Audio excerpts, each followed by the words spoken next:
Welcome. Thank you for joining us again for our moment with Jesus.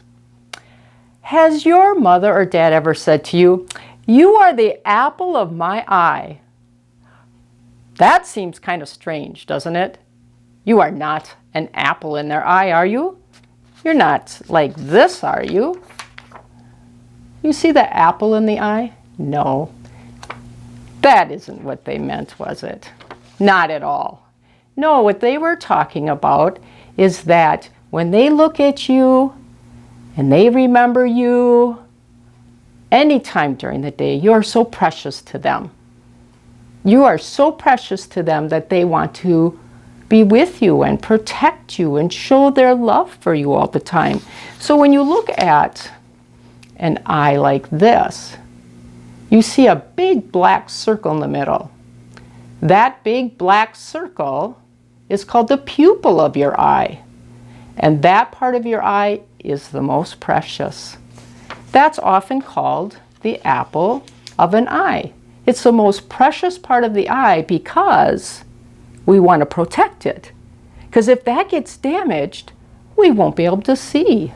So you can see why we might call it the apple of the eye, the most precious part of the eye.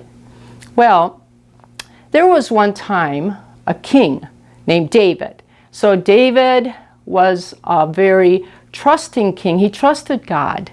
He loved God, and he knew God would protect him all the time. Well, when David was about to become king, there were some enemies that were chasing after him and trying to harm him. So David was always on the run and he was hiding. But he always knew that God was protecting him because he was precious to God, as all of us are precious to God. And so David wrote in the Bible, in Psalm 17, verse 8, he said, "Keep me as the apple of your eye." He was asking God, begging God to protect him, to watch over him, and not let harm come to him. Well, that's what Jesus does for us. We are precious to Jesus. We are the apple of Jesus' eye. Maybe you can see a picture of me in the apple of the eye there. I did that because I wanted you to realize that when God looks at us, he sees us as precious, his very loved child. You should try that once, though. You should try going up close to somebody's eye and looking at yourself in their eye. You will actually be reflected in their eye and you will see yourself. It's pretty cool. So when you get done watching this, you should go try that.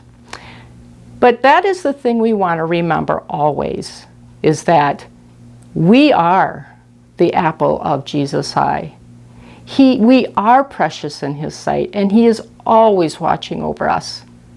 But I want you to remember something else. Jesus should be the apple of your eye. Jesus is precious to us because he loves us.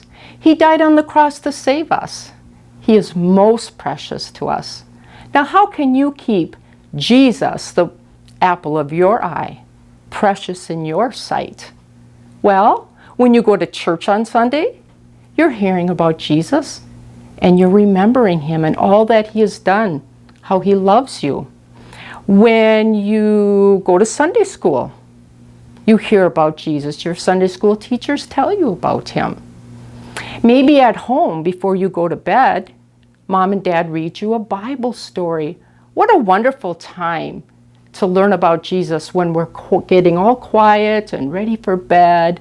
We can really focus our sight on Jesus.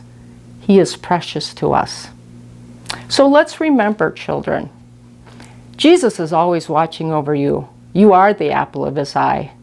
But don't forget, he is also the apple of our eye. He is precious to us also. Let's close with prayer. Dear Jesus, we are so thankful that we are precious to you and that you never lose sight of us. Please keep us as the apple of your eye always. And help us always to keep you as the apple of our eyes. that we may never lose sight of you. Thank you for your love, Jesus, and we love you. Amen. Well, thank you, children, for joining me today, and I'm looking forward to the next time that we can share Jesus' love. Bye-bye.